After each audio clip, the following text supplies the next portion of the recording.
చిత్తూరు జిల్లా కాణిపాకం శ్రీ వరసిద్ధి వినాయక స్వామివారి ఆలయ హుండీల లెక్కింపులో బ్యాంకు అప్రైజర్ చేతివాటం ప్రదర్శించాడు. భక్తులు స్వామివారికి సమర్పించిన బంగారం, వెండి తదితర కానుకలను ఆలయ ఆస్థాన మండపంలో గురువారం లెక్కించారు. ఈ క్రమంలోనే స్థానిక బ్యాంకుకు చెందిన అప్రైజర్ ప్రకాష్ ఈ లెక్కింపులో 100 గ్రాముల బంగారు బిస్కెట్ను తన సంచిలో దాచుకున్నాడు. విషయాన్ని గుర్తించిన ఆలయ ఈవో సీసీ కెమెరాలను పరిశీలించి చోరీని ధృవీకరించారు. అనంతరం బంగారు బిస్కెట్ను స్వాధీనం చేసుకుని అతడును కాణిపాకం పోలీసులకు అప్పగించారు. దీనిపై పోలీసులు కేసు నమోదు చేసి విచారణ చేస్తున్నారు.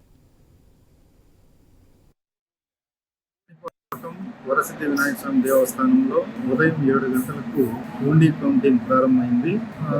హుండీలన్నీ కూడా తీసుకొని ఆస్థాన మండపంకి 8 గంటలకు వచ్చి ఇక్కడ హుండీ కౌంటింగ్ ప్రారంభమైనాక సాఫీగా జరుగుతూ ఉంది. బ్యాంకు వాళ్ళు 10 గంటల ప్రాంతంలో రావడం జరిగింది. ఫస్ట్ రౌండ్ ఇచ్చే టైంలో వాళ్ళు క్యాష్ రిసీవ్ చేసుకోవడానికి వచ్చారు. అప్పటికే ఒక 2 ట్రేలో హుండీ ద్వారా వచ్చినటువంటి బంగారు, వెండి అంతా కూడాను అక్కడ పెట్టడం జరిగింది.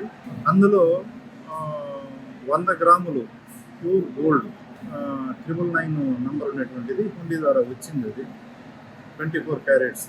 దాన్ని ఈ బ్యాంకులో పనిచేస్తున్నటువంటి అప్రైజర్ ఒక వ్యక్తి మేనేజర్తో పాటు క్యాషియర్తో పాటు వచ్చి క్యాష్ తీసుకోవడానికి వచ్చి ట్రే పక్కన కూర్చొని మెల్లగా ట్రేలో నుండి అతను దాన్ని తీసుకుని లోపల పెట్టుకున్నాడు. అమాయక ప్రజలను మంత్రాలు, తాయెత్తుల పేరుతో మోసాలకు పాల్పడుతున్న బాబాల పని పట్టారు సిరిసిల్ల పోలీసులు.